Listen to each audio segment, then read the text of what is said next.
Sometimes there are multiple ways to put together a valid Lewis structure for a given chemical formula. So C5H12S has at least 3 different ways that we can put together the atoms to form a valid Lewis structure. When that's the case, the particular Lewis structure or molecule that we are actually interested in can be written in terms of its structural formula, which gives us clues as to how to put the molecule together. So for this first structural formula, we have 3 units, and this unit is repeated 3 times. So we have a CH3, CH2, and we have 3 of those, and another CH3. And what this suggests is those units are put together in a line. So we would write CH3, and then we would have 3 CH2 groups, 1, 2, 3, and then another CH3 group. So we have hydrogens at the ends of all of these bonds. And that's how we would draw the Lewis structure for this structural formula. We can check to make sure that we have the right number of valence electrons and that every atom has a full valence shell, because there are 5 carbons. Each carbon contributes 4 electrons, so that's 20 electrons, plus 12 electrons from the 12 hydrogens, each one contributing 1. So 20 plus 12 is 32 electrons. So we have 2, 4, 6, 8, 10, 12, 14, 16, 18, 20, 22, 24, 26, 28, 30, 32 electrons. Each hydrogen has 2 electrons, that completes its valence shell, and each carbon has 2, 4, 6, 8, which completes its valence shell. So this is a valid Lewis structure, and this is in fact the structure that is suggested by this structural formula. So if we move on to the next one, we can see that we're going to have a CH3 connected to a CH2, connected to a CH, which is then connected to 2 CH3 groups. So let's see how we would do that. So we would do CH3, and then we have a CH2 group, and then we have a CH group, but that's connected to 2 CH3 groups. So if we're being careful, we put the hydrogens at the ends of each of these bonds. Gets a little tedious after a while drawing in all the hydrogens, but there we go. Okay, so again, we should have 32 valence electrons, 2, 4, 6, 8, 10, 12, 14, 16, 18, 20, 22, 24, 26, 28, 30, 32. Each hydrogen has 2, each carbon has 8, so every atom in the structure has a completed valence shell. So we're all good to go. So this structure is different from this structure because this CH3 has been moved up onto this molecule, and this H has been moved over there. So I would have to break this bond to stick this over here and put that over there. So these are 2 different molecules, and they in fact behave very, very differently. If we continue on and look at the next one, we can see that we're going to have a carbon that is connected to 4 CH3 groups. So we have a carbon, and then it's connected to 4, so there's 4 connections, and I'm just going to write CH3. Recognize that that is a carbon with a bond to each of the hydrogens, so there are 3 bonds, 1 to each of the hydrogens in this CH3. But for shorthand, I'm just going to write it as CH3. So again, we're going to have 32 valence electrons.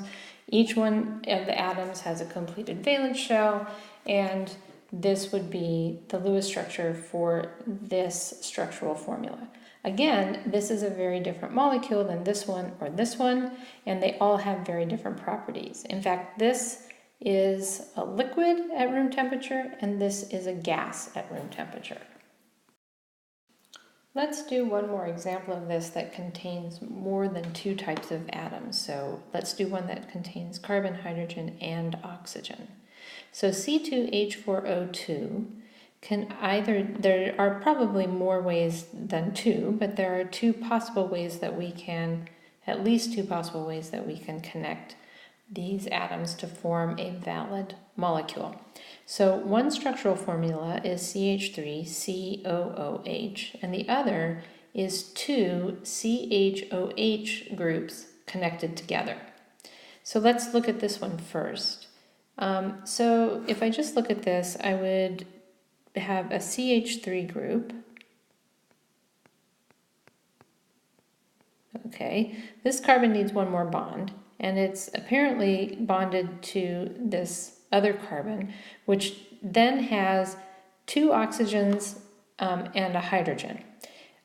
So because the H is written next to the hydrogen, or next to the oxygen, I am going to know that this OH goes together.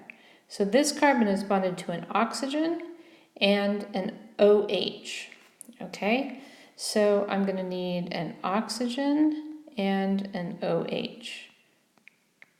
Now, if I look at this, I have so far put in 2, 4, 6, 8, 10, 12, 14 electrons, and I need 2 times 4 from the carbons, plus 2 times 6 from the oxygens, plus 4, 1 from each of the 4 hydrogens. So that's 8 plus 12 is 20, plus 4 is 24 electrons total. And I have 2, 4, 6, 8, 10, 12, 14. So I need 10 more electrons.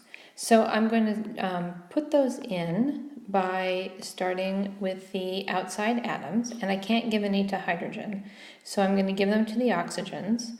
So 2, 4, 6, 8, 10. And that gives each of those outside atoms a full valence shell, 8 electrons each. So the oxygens have 2, 4, 6, 8 electrons around them, 2, 4, 6, 8. But this carbon does not have enough electrons. It only has 2, 4, 6. So my rule is, if you remember, to move electrons from the outside atom in to make a multiple bond if I have that situation. So I'm going to move 2 electrons in here, and when I redraw that, I have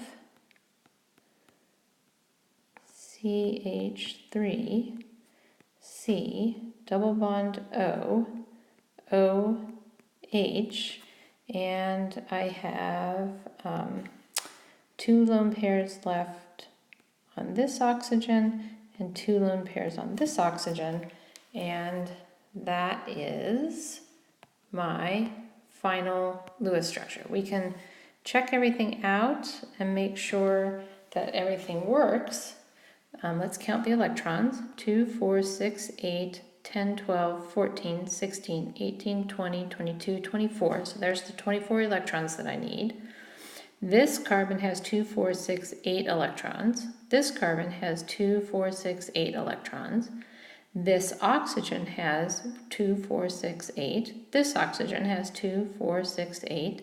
And each hydrogen has 2 electrons. So every valence shell of all the atoms is completed.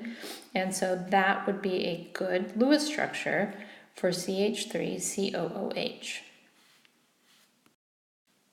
For this structural formula, since it has the same chemical formula as the CH3COOH, I'm still going to need 24 electrons total in my structure.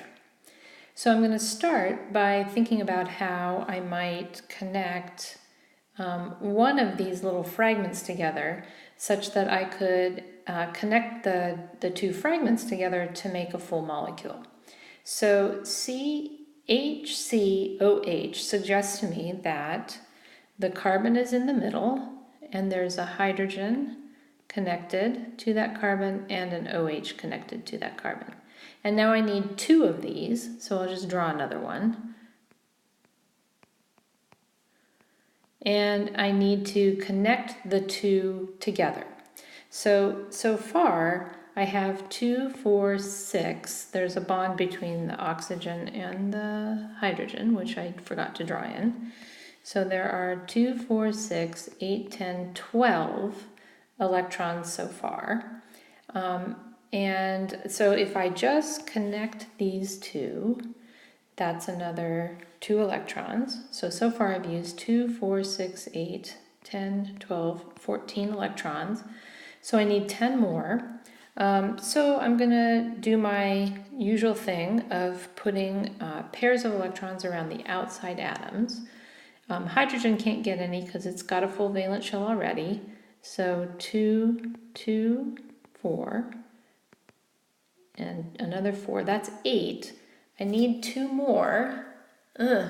So I could put it on this carbon here, which would be good because that would give this carbon 8 electrons.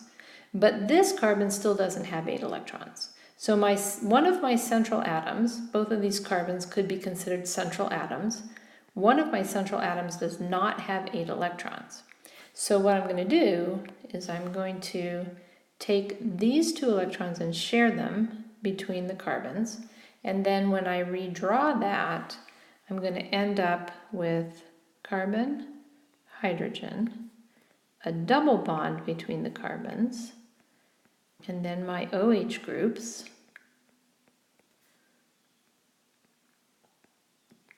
And then there are going to be my lone pairs still on my oxygens to complete the total number of electrons in the structure. Okay, so if we do that, then we have 2, 4, 6, 8, 10, 12, 14, 16, 18, 20, 22, 24. 24 electrons as needed. Each carbon has 2, 4, 6, 8, 2, 4, 6, 8 electrons around it. Each hydrogen has 2 electrons around it, which completes its valence shell. And each oxygen has 2, 4, 6, 8, 2, 4, 6, 8. And so this would be a valid Lewis structure for this structural formula.